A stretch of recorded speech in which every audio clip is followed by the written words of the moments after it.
ना बहुत जोर से बारिश आने की वजह से हमें फटाफट इंटरव्यू के बीच में अपनी लोकेशन चेंज करनी पड़ी. That's Britain for you, and that's the issue of Khalistan for you, which has so many tears and so many screams. The problem is, Tanvanjit Singh, that there is so much happening here about Khalistan, which might not be the case in India back home maybe, and somewhere these people feel that their views have not been properly voiced. So there is a kind of difficult position for the country, and the fact that it is being housed in the UK. Now you are in a very precarious situation, I know. And how do you plan to address it, or you view it, whichever? In terms of whether it's something in Punjab or Kashmir or Madhya Pradesh or Tamil Nadu or anywhere else in the world, I think you've rightly said that the views and concerns of people living there need to be listened to. Any government of any country always needs to be mindful of those views, and also justice needs to be given to those individuals. I think that's in the 1984 justice. Yeah, so in terms of the people, the genocide there, and that's not me saying in terms of a genocide. I think even the Indian Home Minister acknowledged himself that it's those sort of things. If we don't address the core issues, then things will never get resolved. So I think it's important that human rights violations, or whether it's in terms of getting justice for the widows, for many people that lost their families, their children, their property, in cities across North India in particular, especially in Delhi and in the Punjab. I think those are the key things that people in India need to be cognizant of, within the Punjab as well. And that's is a matter obviously internally for the people living there, but that's what I would say is most important. But in terms of people having their wanting Khalistan in India is not that great a movement, which is more here in the West, and which is why one feels a bit concerned. Do you agree with that? And have you been put in a, or have I put you in a bad situation? No, it's not putting anybody in a bad situation. I think in terms of within the Punjab, or whether it's here, mindsets and views are constantly changing. Somebody could be more in favour of Britain, somebody could be more anti-national. We look at radicalisation of individuals, whether it's in Britain, whether it's in India, whether it's elsewhere in the world. Lots of things come forward, whereby things are constantly changing, they're fluid. So, when you refer to, people's mindsets in India, that will change, and things will be so.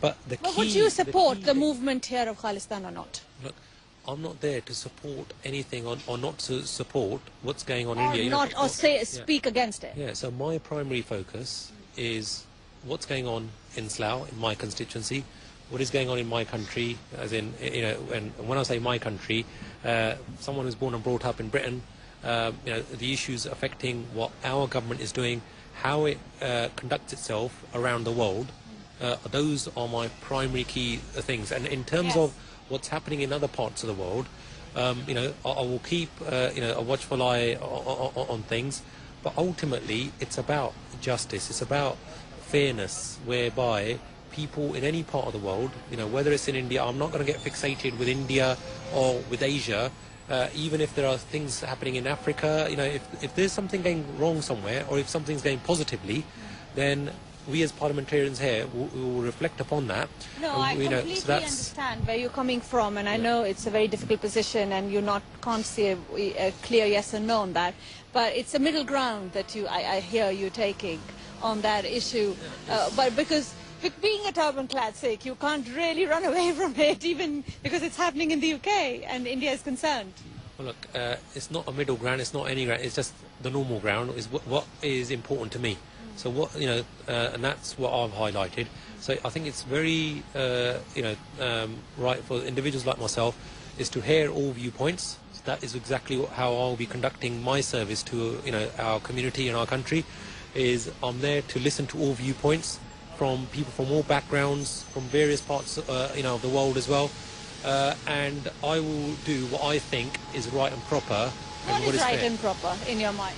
Now that you have heard all the views. Yeah, so as I said, living and working in that area. yeah, so with regards to that, as I said, it's about fairness, it's about justice, whereby I think if people's views and concerns are listened to, and they feel happy that that they have got justice, that is, I think, the crux So you of mean the that situation. once the issue of justice of 1984 is addressed, I think a lot of it will find an end. Is that possible? Ultimately, that is where things are. Here we had in Scotland, the Scottish referendum as well, and whereby people were able to air their views. You had the different sides of the argument. So Oh, you don't mean a referendum in India, do you? That is not for me to say or do. I think in the UK, that is what the UK government of that time, and and that's what they decided. Anything that happens in any other country, that is for those people to decide. For example, in the Punjab, I've got a very close, you said you came back in 9, when you were 9. Yeah. Were you there at 1984? Or you just came back? Yes, yeah, I was studying out there at the time as well. So Really? So you have seen it, Yeah, and so- you have memories. yeah, so that's something. I was there for 4.5. It was at a very young, tender age, but there were many people affected by it, and having witnessed those times. But although I was very sheltered, I think in an overall sense, it wasn't. I wasn't at the cut and thrust of it simply because I wasn't even 10 years old then. And that's why I do hear those people, the concerns of Punjabis there, as to how they've suffered, and when they have legitimate concerns, and those need to be addressed by not only the Punjab government but also the Indian government, because that's the only way that you can bring people together. There's another very, very amazing issue that came to me just last few days while I was coming. Well, a Sikh couple has been denied from Slough to adopt a white child. What is your view on that? And have they contacted you? No, I haven't been contacted at the moment. I've got hundreds of unread emails which have all come in since I got elected. But first of all, I've got to set up my offices and recruit staff. So as I'm doing that, but no, I think if a couple wants to adopt, and I take there's always two sides to every story.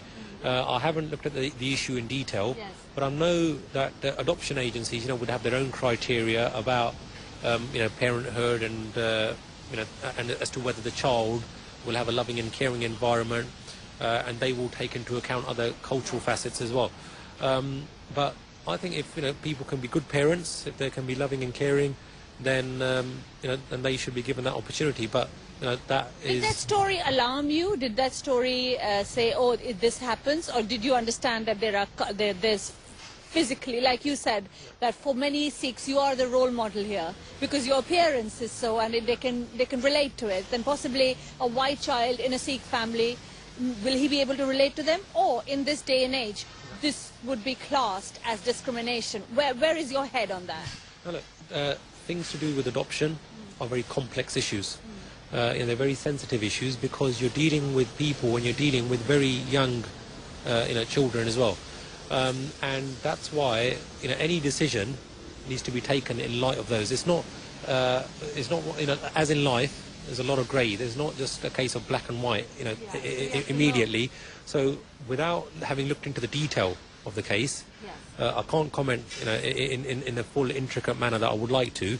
But ultimately, I think if somebody can be a good parent, then I don't see the background and other things shouldn't come into it. But maybe there were other factors that the adoption agencies took into account. Tanmanjeet, it was such a pleasure to speak to you. Now, as we let you go, tell me the one thought that you will be carrying in your head when you walk in on these corridors, and hopefully we see you after 5 years again.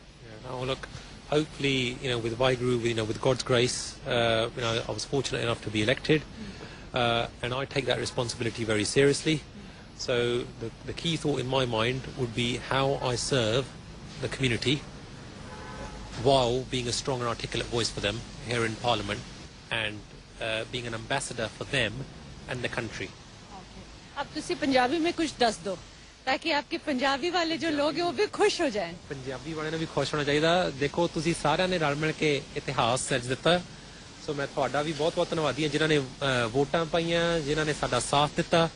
ਤਾਂ ਮੈਂ ਆਸ ਕਰਦਾ ਹਾਂ ਕਿ ਇਹ ਨਾ ਚੀਜ਼ ਅੱਗੇ ਜਾ ਕੇ ਵਧੀਆ ਤਰੀਕੇ ਨਾਲ ਤੁਹਾਡੀ ਨੁਮਾਇੰਦਗੀ ਕਰੂਗਾ ਸਾਰਿਆਂ ਦੀ, ਸਾਰੇ ਭਾਈਚਾਰਿਆਂ ਦੀ, ਤਾਂ ਕਿ ਤੁਹਾਨੂੰ ਵੀ ਫਖਰ ਅਤੇ ਮਾਣ ਹੋਵੇ ਤੁਹਾਡੇ ਐਮਪੀ ਤੇ। ओहो बहुत बहुत धन्यवाद। फक्र ते मान होवे ਤੁਹਾਡੀ MP they. Of course we are very happy and we are very proud that we have someone who is a Sikh, who is a turban-clad MP walking in these corridors for the first time. This should have happened long time back, but now that it has happened, we know that possibly Britain is taking a turn. It is truly becoming a diverse parliament, as Tanmanjeet Singh told us, and hopefully we'll see you very, very soon and very often now. You'll see me very often now. I look forward to it, Loveena, and thank you very much to India Today and Aaj Tak for having given me the opportunity to interact with your viewers. Brilliant. Thank you very much. How did you like this episode? Do Twitter me at Loveena Tandon or write to me on chaichat@aajtak.com. We'll see you soon. Stay blessed.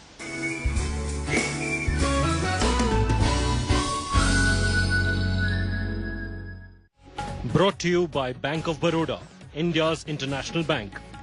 Air India, a Star Alliance partner. Himalaya Tentex Royal, for men's power and health. Yepingo, call more, pay less.